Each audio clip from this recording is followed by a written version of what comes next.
오늘 저희에게 하나님께서 귀한 목사님을 보내주셨습니다. 너무도 여러분들이 잘 알고 계시는 목사님이신데 우리 하나님의 말씀으로 우리 가정을 건강하게 세우는 사역을 하고 계시는 목사님인데요. 우리 하이 패밀리 대표이기도 하십니다. 일부 예배 때 담임 목사님께서 예배를 인도하셨는데 우리 송기론 목사님 이름으로 삼행시를 지으셨습니다. 그래서 운을 띄워주시면 제가 한번 읽어보겠습니다. 시작. 송두리째 우리의 마음을 드리는 예배를 드립시다. 길어도 새롭게 나오는 생수의 우물 같은 말씀 앞에서 원초적 말씀이 가슴에 새겨지는 시간 되기를 축복합니다. 우리 송기론 목사님 나오실 때 하나님께 영광의 박수. 반갑습니다.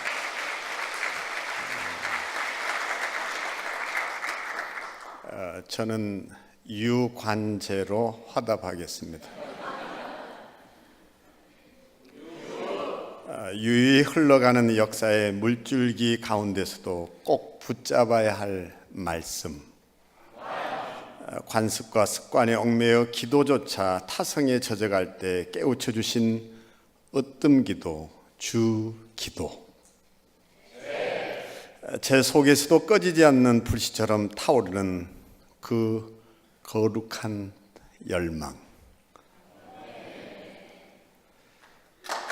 감사합니다. 확실히 담임 목사님의 것에 반응이 크다는 사실을 또 한번 확인합니다. 주일 아침이었습니다. 앞자리에 앉아서 간절히 기도를 하고 있는데 아빠에게 다가와서 아들이 묻는단 말이에요. 아빠는 방금 뭘 기도하셨어요? 야 이놈아, 그거야 설교를 잘하게 해달라고 기도했지. 그자 아들이 대꾸합니다. 아빠, 그런데 하나님께서는 왜 10수년 동안 아빠 기도를 한 번도 안 들으세요? 여러분은 언제 하나님께서 여러분의 기도에 응답하신다고 생각합니까? 우리는 대개 기도 그러면 떠오르는 등식이 하나 있습니다. 응답받으면 좋은 기도, 응답받지 못하면 나쁜 기도. 과연 그것이 기도일까요? 저는 종종 이런 생각에 잠겨볼 때가 있습니다. 하나님께서 내 기도를 들어주시지 아니한 것을 인하여 감사하나이다.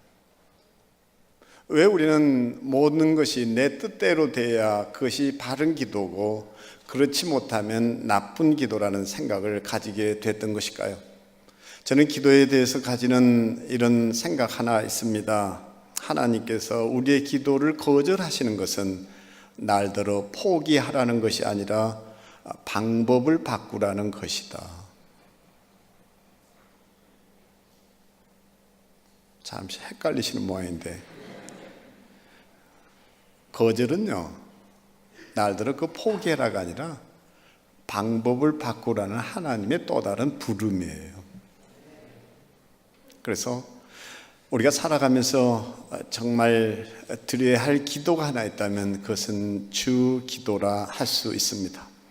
주기도는 다른 설명이 없이 딱 한마디로 요약하자면 으뜸기도라 그렇게 말할 수 있습니다. 초대교회 순교자들이 순교 현장에서 울부짖음과 함께 드리고 또 드렸던 기도, 그것은 주기도문이었습니다.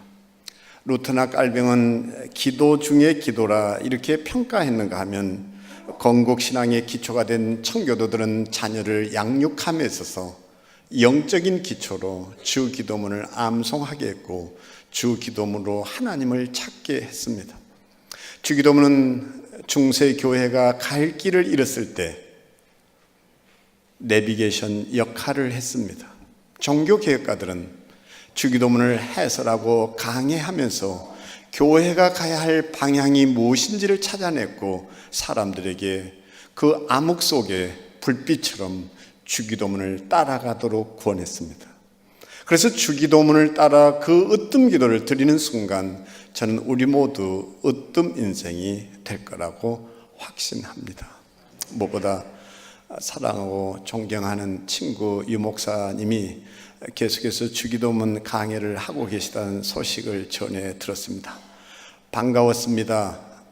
오히려 이 목사님의 메시지에 제 준비된 메시지가 흠이 되지 않을까 하는 염려도 있었지만 오히려 상호 보완 작용을 일으키면서 시너지 효과가 살아나지 않을까 기도하는 마음으로 섰습니다. 저는 주 기도문을 통해서 이런 개인적인 생각을 가져봤습니다. 주 기도문은 더 이상 암송의 대상이 아니라 주 기도문이 신앙 고백이 될 때 비로소 우리는 기도가 으뜸 기도로 내 속에 찾아온다는 사실입니다. 그래서 주 기도문 이랬을 때 주 기도문에서 보아야 될 것이 하나 있다면 이것이 우리의 신앙 고백이 되는 것. 나아가서 주 기도문은 한마디로 말해서 내가 어디에 서 있어야 하는지, 내가 누구인지를 답해주는 이것이 주 기도문의 본질이라 말할 수 있습니다. 그래서 창세기를 보면 네가 어디 있느냐 이런 질문이 있죠. 그래서 하나님께서는 동물과 다르게 우리를 창조하셨을 때 동물과, 다시 말하면 짐승과 사람이 다른 것들에 대한 여러 표지가 있는데요. 이를테면 사람은 입을 벌려서 흰니를 드러내는 순간 상대방에게 호감이 있다. 입을 닫는 순간 비호감이다. 근데 동물은요, 흰니를 드러내는 순간이 뭔가 하면 공격하겠다는 사인이에요. 그런데도 입을 벌리지 않는 분들이 있는데 저는 여러분들이 늘 흰니를 좀 드러내고 살게 되기를 바랍니다. 그래서 영어 단어 가운데 가장 긴 단어가 있다면 그것은 smiles. 왜요? S에서 S 사이가 1마일이나 되니까. 이렇게 영어를 쓰면 몰라도 아는 척하는 게 신상의 1호예요. 제가 이전에 얘기했죠. 한국 사람은 3개 국어를 동시에 하는 특이한 민족이라고. 핸들 이빠이 꺾어.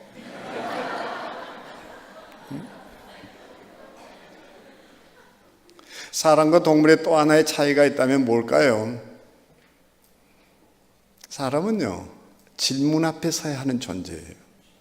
그러니까 하나님께서 타락한 이 앞에서 아담에게 가서 어찌하여 이렇게 됐느냐 묻습니다. 아담이 하와를 핑계합니다. 하와에게 다시 묻습니다. 어떻게 된 연고냐? 하와가 다시 뱀을 핑계합니다. 근데 더 이상 하나님께서는 뱀에게 가서 너 도대체 왜 이랬느냐 묻지 않아요. 뱀에게는 질문할 필요가 없습니다. 사람만이 질문 앞에 서고 사람만이 대답하는 존재예요. 저희 집에 개 한 마리가 있었는데 이 개가 어느 날 임신 사실을 숨기고 출산을 했습니다. 제가 너무 궁금한 거예요. 어떻게 된 연고냐? 지금까지 대답이 없습니다.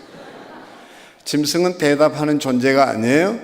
질문도 필요 없습니다. 그래서 하나님께서 우리 인생에 던진 아름답고 정말 본질을 꿰는 질문 하나, 네가 어디 있느냐? 근데 인간은 여기까지 답을 못했습니다. 지금까지.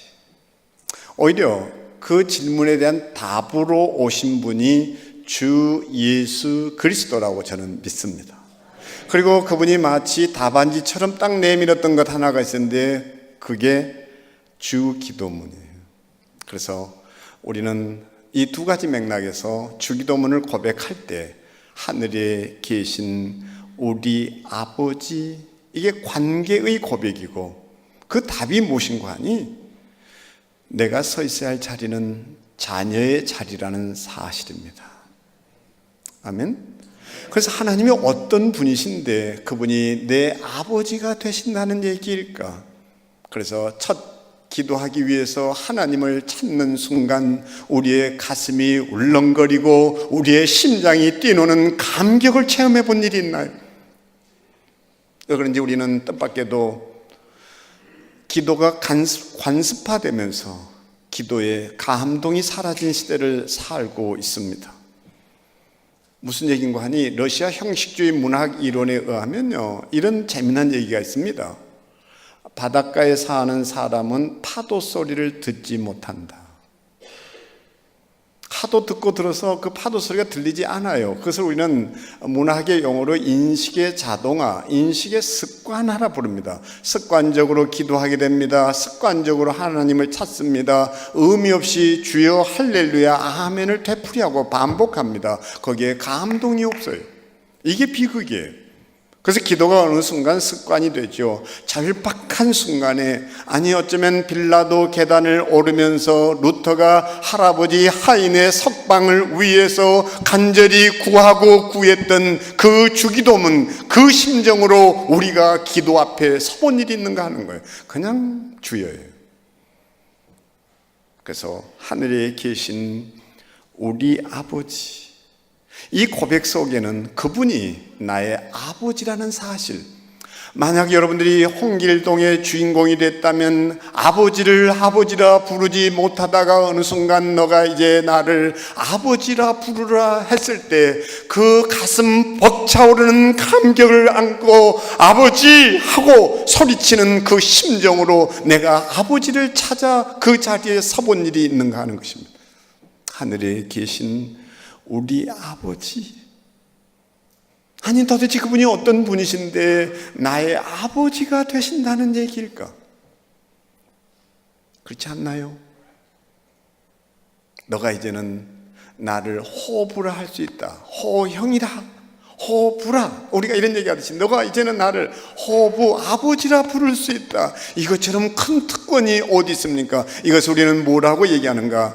관계의 고백이라 그렇게 말하게 됩니다. 그래서 내가 서야 할 자리는 어떻게 표시됩니까? 나는 내 아버지가 되었다. 너는 내 자녀다. 그러므로 까불거리지 마라. 시건방 떨지 마라. 나는 네 아버지다. 기도하는 사람이 까불거릴 거 하나도 없어요. 주기도문으로 주님을 찾는 사람이 시건방 떨릴 하나도 없습니다. 아버지 앞에서 내가 아무리 유명한 목사고 내가 아무리 세상에 알려졌다 해도 아버지 앞에만 서면 아들일 뿐이에요. 아버지는 그래서 내가 목사라고 내한테 높임말 쓰는 일도 없어요. 그냥 아들일 뿐이에요. 너 조심해라, 내 아버지. 이게 관계예요. 너 시건방 떨지 마, 까불거리지 마 뿐입니까? 그분이 나의 아버지라는 사실이 우리에게 가르치는 또 하나의 내가 서 있어야 할 자리는요, 그런 지위나 역할의 문제가 아니라 자신감이에요. 자존감이에요. 내가 네 아버지다. 그래서 그 아버지가 나의 천지를 지으신 그분이 아버지가 되시는데 내가 뭐 때문에 쫄아야 됩니까? 내가 뭐 때문에 기죽어야 되나요?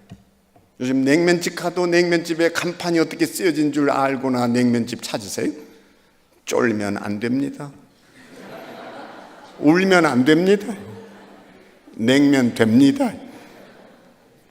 이 수준 높은 얘기를 이해하시겠어요? 그래서 하늘에 계신 우리 아버지, 왜 나의 아버지가 아니라 우리 아버지일까요? 주님은 말씀하셨습니다. 뭐라고요? 너희 중에 두 사람이 땅에서 합심하여 무엇이든지 구하면 하늘에 계신 내 아버지께서 그들을 위하여 이루게 하시리라. 두세 사람이 내 이름으로 모인 곳에는 나도 그들 중에 있느니라. 내가 기도할 때마다 두려워할 것 없는 것, 하나님이 응답해 주실까 아니 들어주실까가 아니라 내가 기도하기 위해 하나님 앞에 무릎을 꿇고 그분의 이름을 부르는 순간 두려움 없이 구할 수 있는 근거가 하나 있습니다. 무엇입니까? 지금도 어디에선가 나를 위해 중보 기도하고 있을 신앙의 동지 이웃들을 생각하며 자신 있게 내가 하나님을 찾고 그 약속을 붙잡을 수 있는 것, 이것이 으뜸 기도, 이게 으뜸 기도예요. 두려워할 필요 하나도 없어요. 그래서 우리의 기도는 고독하거나 외로운 일이 없는 기도입니다. 기도할 때마다 우리는 기도 속에 아름다운 교제가 이루어지는 거 놓치지 않게 되기를 바랍니다. 뿐입니까? 왜 우리 아버지일까요? 하늘에 계신 우리 아버지, 나의 아버지라 해도 될 터인데, 저는 여기에 선교적 열망도 깃들어 있다고 생각합니다. 지금도 하나님을 알지 못하는 나의 친척, 지인, 이웃들이 언젠가 그들도 하나님을 하늘에 계신 우리 아버지라 부를 수 있는 그날을 허락해 주옵소서. 그런 선교적 열망으로 우리 모두 기도해 봅니까? 그저 나의 아버지인 것에 만족하지 않고 하늘에 계신 우리 아버지,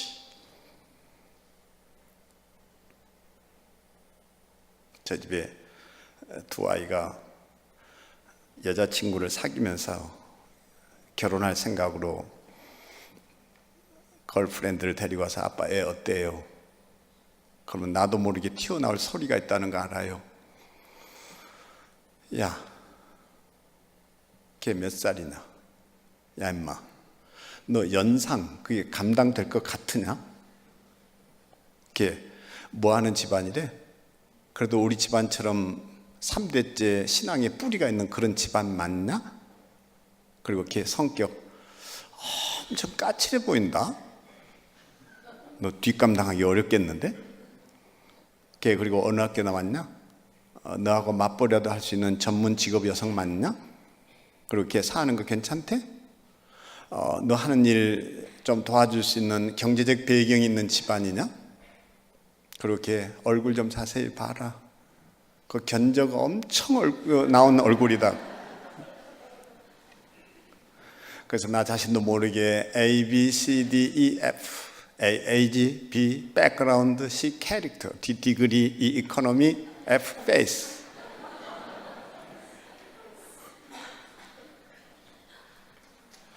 A, age, 나이 따져 묻고, 백그라운드 배경 묻고, 성격 따지고, 학위는 어느 학위를 받았고 어느 대학 졸업했는지, 사는 경제력, 이코노미, 그건 어떤 건지, 거기다 얼굴?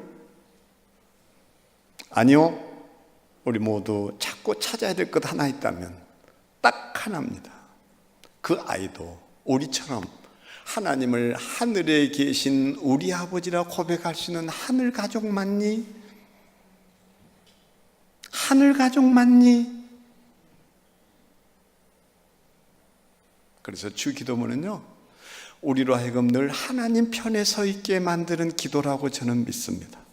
미국의 남북전쟁 당시입니다. 전쟁이 지리하게 끌려가면서 병사들은 지치기 시작했습니다. 이때 링컨 휘하에 있던 장군 한 사람이 링컨에게 다가와 이렇게 말했다지요. 카카, 우리가 전쟁에 지는 한이 있더라도 하나님이 우리 편인 것만 확인할 수 있다면 우리가 이렇게 고달프지는 않을 텐데요. 그때 링컨이 했다는 그 한마디, 이봐, 나는 하나님이 누구 편인지에 대해 관심 없어. 하나님이 남군 편인지 북군 편인지 그건 우리가 상관할 바가 아니야. 하나님이 남군 편인지 북군 편인지가 중요한 게 아니라 내가 하나님 편에 서 있는가 아닌가, 그게 중요해. 저는 여러분이 이 으뜸 기도를 통해 늘 하나님 편에 여러분 자신의 자리가 포지셔닝 되기를 주님의 이름으로 축복합니다. 이어지는 것은 무엇입니까? 이름이 거룩히 여김을 받으시오며.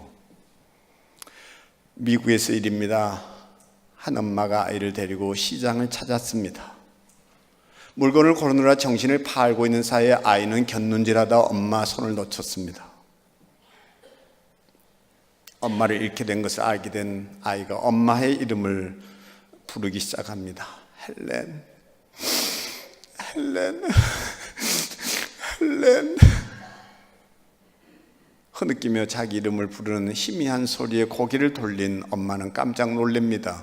당연히 곁에 있을 줄 알았던 아이가 사라지고 없어요. 엄마는 시장 바구니를 내팽개친 채 아이 목소리를 따라 아이를 찾기 위해 뛰기 시작합니다. 한참 만에야 기둥 뒤에 얼굴을 파묻고 기도하고 있는 아이를 발견합니다. 아이를 끌어안습니다. 아이를 달랩니다. 엄마가 여기 있잖아. 왜 그랬어? 그래서 엄마 놓치지 말라 그랬잖아. 와서 그쳐. 응?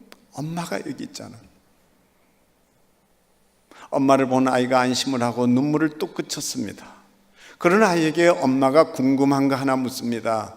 너 왜 맘이라고 엄마라고 부르지 않고 헬렌이라고 엄마 이름을 불렀던 게니? 그때 아이가 뜻밖에도 이렇게 대꾸합니다. 엄마, 시장 바닥에 엄마는 수도 없이 많지만 헬렌은 꼭 한 명일 거라 여겼어요. 그 순간 엄마는 아이를 와락 끌어안고 이번에는 엄마가 엉엉 울어버리고 맙니다.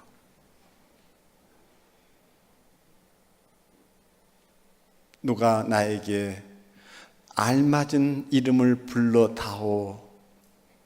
나는 그에게 가서 그의 꽃이 되고 싶다. 그는 나에게, 나는 그에게, 너는 나에게, 나는 너에게 그 의미가 되고 싶다. 이런 시가 있는 것처럼 딸이 불러줬던 헬렌이란 이름 앞에 엄마가 터뜨렸던 울음. 주님이 우리를 뭐라고 부르셨나요? 권사로, 집사로, 장로로, 목사로 불러주신 것이 아니라 그분이 우리를 불러주셨던 그 거룩하고 거룩한 이름 하나, 성도. 우리 이 이름 잊지 않게 되기를 바랍니다. 저는 미국 교회 가면 늘 부러웠던 것 하나가 있었는데, 이제 미국 교회는 그 교회 앞마당 그 뜰이 무덤이잖아요. 그리고 비석이 세워져 있고 그들은 삶과 죽음을 한 묶음으로 보았던 게죠. 사실 우리도 그렇게 살았었습니다. 그러니까 다시 말하면 마을 어귀에 늘 어김없이 무덤이 있었어요. 도시화되면서 이 무덤이 다 사라진 거지. 그래서 유대인들은 그 광야를 건널 때 늘 무덤이 희망의 상징이었지 무덤이 저주나 불길한 게 아니었어요.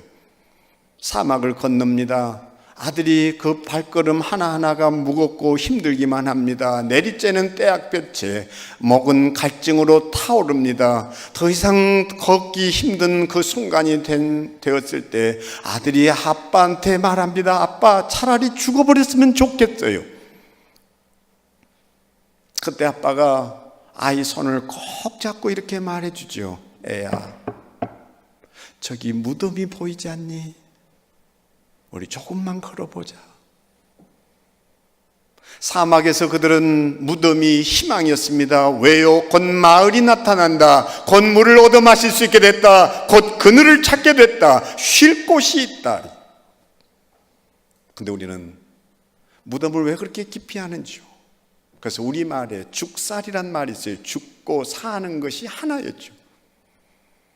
제가 고건 서울시장 시절에 그래서 화장 장려 운동을 시작했던 장본인이고, 그렇게 해서 양평으로 가면서 저는 양평에 정말 멋있는 수목장 하나를 얻게 됐습니다. 아주 뭐 명태 대가리 찢어 올려놓고 북어 대가리, 명태나 북어나 같나?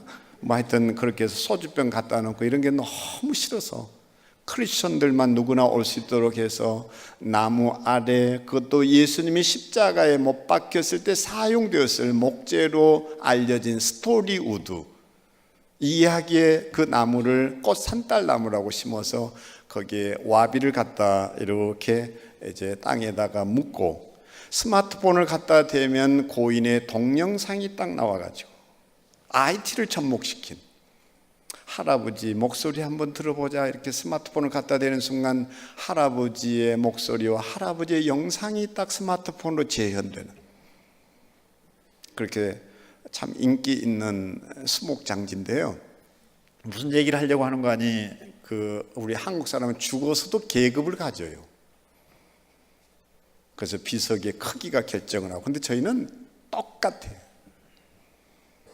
이름 석자 적고 몇 년도에 출생해서 몇 년도에 떠나신 것만 기록하고 거기에 이 QR 코드라고 그러죠. 이거로 다 마무리되는 거지 거기에 크고 작고 차이가 없어요. 그리고 들어서는 조건 하나가 있는데 목사, 장로, 집사 누구도 그거 새기지 말라 이거예요. 죽음 앞에서는 그런 역할과 신분으로 가지 말고 하나님이 우리를 불러주신 이름으로 가자 이게. 그래서 딱 하나입니다. 성도, 송길원. 성도. 얼마나 귀하고 귀한 이름인데요. 주님이 우리에게 말씀하십니다. 내가 거룩하니 너희도 거룩하라. 늘 우리는 거룩하기 위한 여러분에게 그 열망이 속에 있습니까? 그 거룩함에 대한 여러분의 갈망이 있습니까?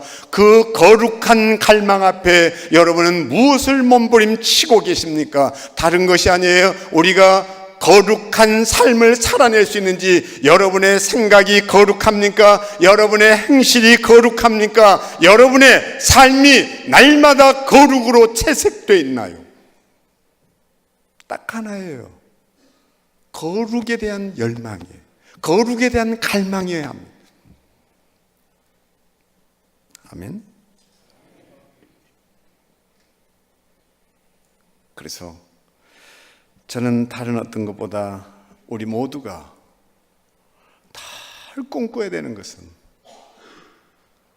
주님, 어떻게 하면 제가 거룩할 수 있습니까? 그래서 기억하셔야 될 것 하나 있어요. 이 거룩은요, 그냥 한마디로 정의 내린다면 몸부림이다. 거룩의 의미 가운데 하나가 도달할 수 없는,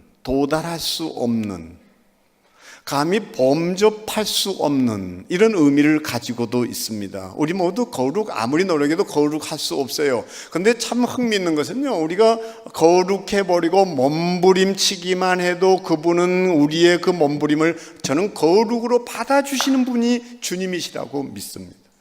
그래서 이름이 거룩히 여김을 받으시오면서 우리는 무엇을 고백합니까? 이 주기도문을 신앙 고백으로 받아들인다면요, 이름이 거룩히 여김을 받으시오며 하는 순간 우리는 하나님의 속성을 고백하고 있습니다. 그분이 거룩하십니다. 그분이 우리에게 말씀하십니다. 내가 거룩하니 너희도 거룩하라. 내가 거룩하니 너희도 거룩하라. 우리 다른 삶의 목표가 아니라 정말 거룩하기 위해서 몸부림을 쳐봤느냐 하는 거예요. 미국의 오레곤 주에서 일입니다. 아이들이, 티네이저들이, 그러니까 청소년 시기 아이들 말이죠, 엄마의 립스틱을 훔쳐다가 자기 입술에 바르고 막 그 화장실에 거울에다가 이렇게 찍어 발라요. 립스틱 낙서죠. 뭐 이렇게 낙서를 해놓고는 이건 누구 거, 뭐 이게 빅 사이즈 뭐 이러고 있는데, 어느 날 교장 선생님이 알았어요. 청소가 아무리 지우고 애들 장난이 계속되니까 그게 끝내 알려졌습니다. 교장 선생님이 아이들을 불러 모읍니다. 그리고 화장실 앞에서 범인을 찾지를 않아요. 청소부 빨리 불러오라. 청소부가 헐레벌떡 다가왔을 때 일입니다. 빨리 저거 닦아라. 근데 청소부는 뜻밖에도 그 걸레를 들고 그 더럽기 짝이 없는 변기를 빡빡 문지르고 있습니다. 애들이 놀래가지고 쳐다봅니다. 변기를 빡빡 문지르던 청소부가 그 더럽기 짝이 없는 걸레를 가지고 이번에는 거울을 닦기 시작합니다. 그래서 애들이 그걸 보고서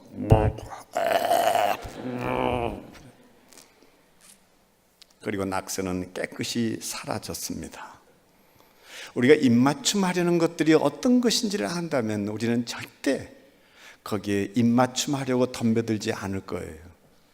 우리 정말 더 거룩하기 위한 몸부림을 쳐볼 수 있게 되기를 바랍니다. 나아가서 나라의 임하시오며 하는 것이 무슨 의미일까요? 우리는 하나님의 나라 그러면 학교 공부를 열심히 한 덕분에 하나님의 나라는 세 가지 요소로 이루어진다는 걸 먼저 떠올리게 됩니다. 우리도 모르게 자동적으로요. 그게 뭐예요? 국가, 영토, 주권이에요. 그래서 우리는 하나님의 나라도 땅의 개념으로 이해해. 천국에 갔더니 뭐 열심히 충성한 사람에게는 뭐 빌라가 하나 주어지고, 또 어떤 사람은 빌라에 살 줄 알았더니 아직도 쪽방에 갇혀서 살더라. 뭐 이런 식으로 하나님 나라를 이해하는 민족은 우리 민족이 참 독특한 민족이에요. 아니, 천국 가면 큰 방 주고 작은 방 줄까요? 모르긴 해도 유관재 목사님을 빼고는요, 참 이 얘기가 다 나는 맞는 얘기라고 생각하는데, 총회장 출신이 천국에를 왔더래요. 그래가지고 이게 예수님 곁에 인사를 했더니 어떻게 너가 왔냐고 그렇게 반기더래요. 근데 중요한 건 이거였어요. 이게 가만 관찰을 하는데 예수님이 성도들이 올 때마다 가만 그 의자에 앉아 계시지 않고 일어서서 막 그렇게 안아주고 이러더래요. 그래서 아니 어떻게 저 성도들은 오면 벌떡 일어서서 저렇게 깎듯이 이게 환대를 하는데 내가 일어설 때는 일어서지 않았는지 이게 궁금해가지고 예수님 내가 왔을 때는 왜 가만 앉아서 인사를 받으셨냐고. 예수님이 그랬대요. 내가 일어서면 너가 앉았을 거 아니냐 이 자식아. 응? 이 수준 높은 얘기를 이해하시겠어요? 그래서 우리는 천국을 전부 다 우리 방식으로 이해를 합니다. 하나님의 나라는 그런 거 아니에요. 저는 나라의 임하시오며 이랬을 때 우리가 고쳐야 될 개념 하나 있다고 생각하는데, 나라는요 통치 다스리심이에요. 하나님의 통치 다스리심. 이게 무슨 의미일까요? 쉬운 예를 들겠습니다. 주인이, 그러니까 개 조련사가 개를 훈련시킵니다. 개가 훈련됐는지 안 됐는지를 확인하기 위해서 하는 일이 하나 있습니다. 개를 며칠간 굶깁니다. 굶주린 개 앞에 고깃덩이를 휙 집어 던집니다. 굶주린 개가 고깃덩이를 보는 순간 달려갑니다. 달려가는 개를 향해 주인이 명령합니다. 스탑! 근데 그 순간 개는 주인의 명령을 인식하고서도 배가 너무 고픕니다. 그 고깃덩이의 유혹을 뿌리치지 못합니다. 고깃덩이를 물고 도망을 칩니다. 그리고 기어이 잡힙니다. 그거 먹고 직사게 얻어맞습니다. 이건 훈련된 개가 아니에요. 근데요, 훈련된 개는 달려가는데 주인이 스탑 하는 순간 우뚝 멈춰 섭니다. 고깃덩이를 향하던 시선을 거둡니다. 그리고 그 시선을 주인에게 맞춥니다. 귀를 쫑긋 세웁니다. 그 영리한 개가 기다리는 것 하나 있어요. 뭘까요? 다음 명령입니다. 이때 쓰는 헬라어가 하나 있습니다. 프라우스.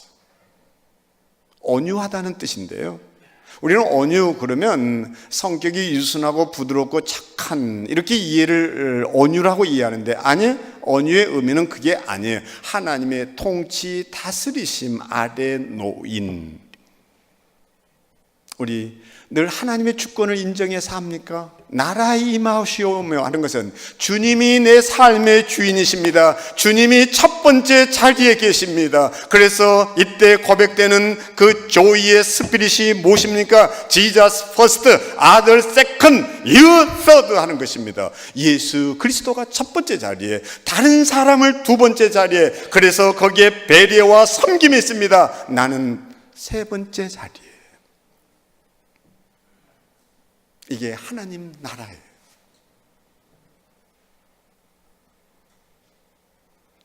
이어지는 것이 무엇입니까?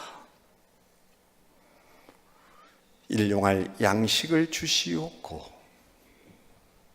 저는 유관재 목사님의 이 주기도문 강해가 끝나는 어느 시점에, 또는 끝나고 나서나 과정에 꼭 들리셔야 될 곳이 있다고 생각합니다.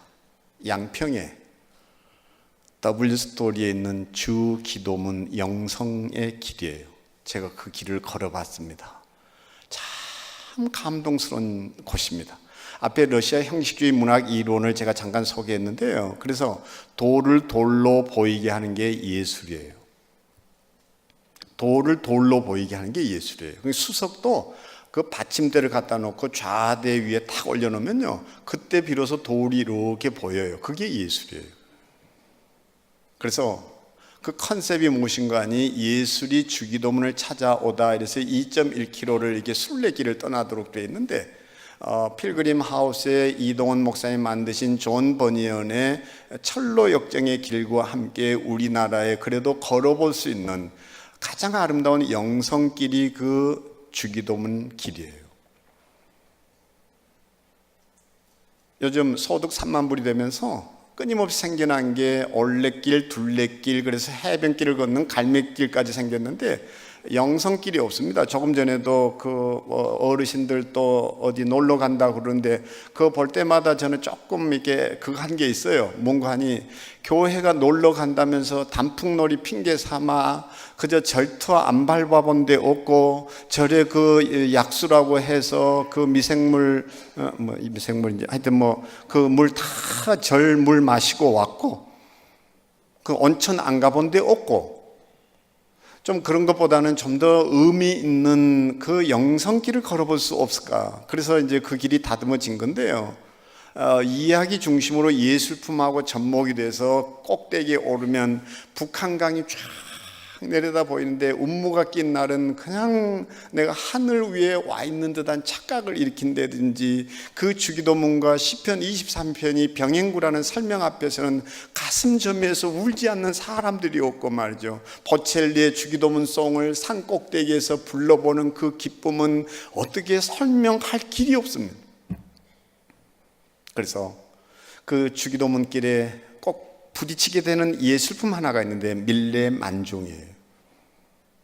그 밀레만종이 왜 그렇게 파장을 일으켰는가? 루터의 95개조 항이나 맞먹을 만큼 미술계에 파장을 일으켰던, 그래서 저는 밀레만종을 미술의 95개조 반박문이었다 이렇게 얘기를 하는데, 그때만 해도 모든 미술품의 주인공은 황후였습니다. 귀족이었습니다. 부자였습니다. 그러나 밀레는 시골 농부를 그려버립니다.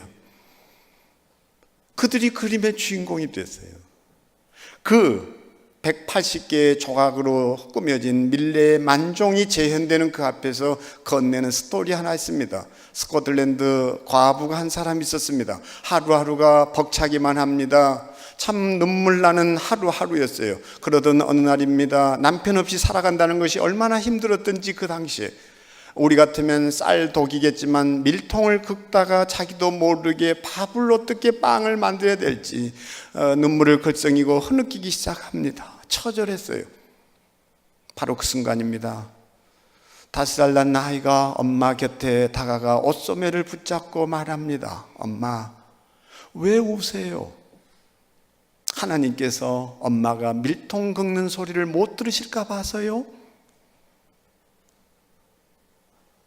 한마디에 엄마가 울어버리고 맙니다. 엉엉. 주님이 뭐라고 얘기하셨나요? 들에 핀 백합화를 보라, 공중 나는 새를 보라. 하물며 너일까 보냐, 하물며 너일까 보냐. 그래서 우리는 일용할 양식 앞에 무엇을 고백합니까? 우리의 보호가 되시는, 아멘? 우리의 삶의 근원이 되시는, 저는 여기서도 단순히 그냥 우리의 한 끼 양식만을 위해서 기도하라고 얘기하지 않습니다. 무엇을 구하라고 젊은이들에게 도전하는 거 아니? 너 도대체 몇 사람의 밥그릇을 채우는 사람으로 살아볼래? 그게 네 꿈이다, 네 비전이다, 이 얘기를 합니다.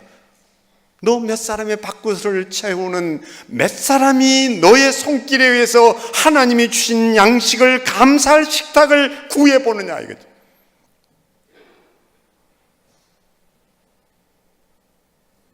그래서 양식은 우리에게 꿈이에요.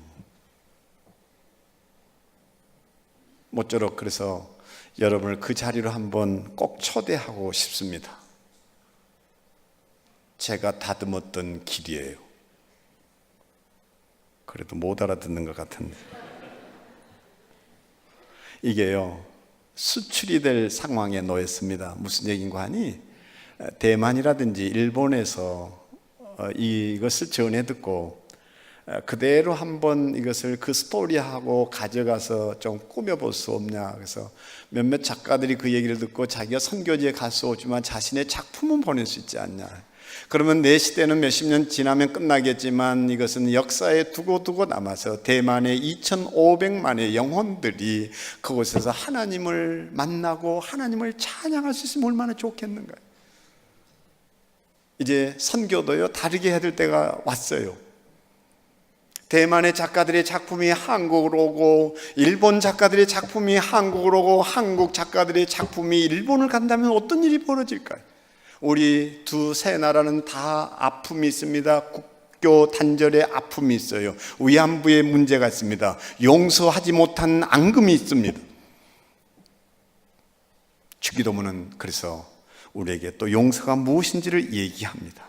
근데 오늘 다른 복잡한 얘기보다 그냥 제 작은 이야기 하나 건네고 여기에서 이제 말씀을 좀 정리하려고 하는데요.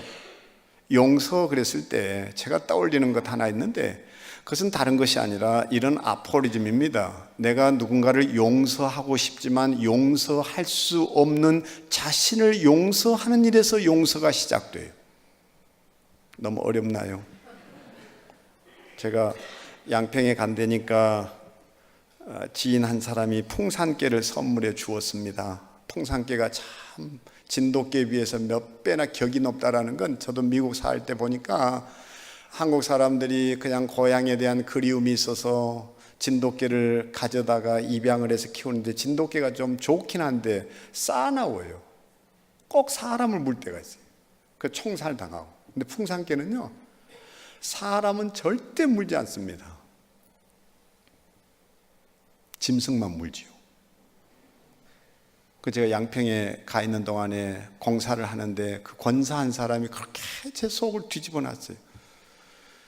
쇠막대기 꽂고 철조망 치고 돌 갖다가 막, 그래서 저는 권사 이러면 너무 싫어요. 권사 트라우마가 있어요. 그러니까 차라리 성도 누굽니다 그러시지, 예?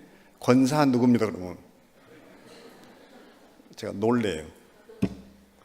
그래서 제가 저희 그 풍산개한테 엄청 부탁했어요. 저 권사는 사람이 아니다. 네가 한번 물어봐라. 지금까지 안 물어요. 참 힘들어요. 그래서 용서하고 싶어요. 근데 제 둘째 아이 결혼을 앞두고 결혼식까지 깨방을 넣을 때는 참 힘들었습니다.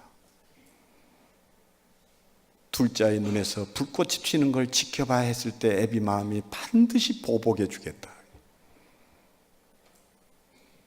근데 우리 어머니가 그래요. 송 목사, 다 용서해야 된다. 나는 그런 어머니가 너무 싫어요. 내가 아무리 목사지만 계급장 떼놓고 한번 붙어보고 저 여자 당하는 꼴을 봐야 되겠습니다. 억울함이 있어요. 그 여자가 용서가 안 됐어요. 제가 동치미에 나왔어요. 아시죠, 여러분이? 근데 한 번 나가고 안 나가기로 했어요. 이유는 저는 국영수고, 그리고 그 대전에 장경록 목사는 예체능이고, 그래서 나는 동치미는 그 장경록 목사 과고 나는 아침마당 과다 이래서 안 가겠다. 한 번 나가고 안 갔습니다. 근데 그 동치미에 나온 제 프로그램을 보고서 이분이네 하고 저한테 화해를 청해 왔는데도 여전히 또 다른 속셈이 있었어요. 이래저래 계속 배신 때리고 있었습니다. 용서하기 어려웠습니다. 근데 주님이 말씀하셨어요. 그 여자 용서하지 말고 너 용서해라. 용서하고 싶지만 용서할 수 없는 네 자신을 먼저 용서하거라. 기도하겠습니다. 하늘에 계신 우리 아버지, 주기도문을 으뜸 기도로 주셔서 감사합니다. 주기도문으로 몸부림쳐보기를 원합니다. 주기도문으로 우리도 으뜸 인생 되기를 갈망합니다. 내 속에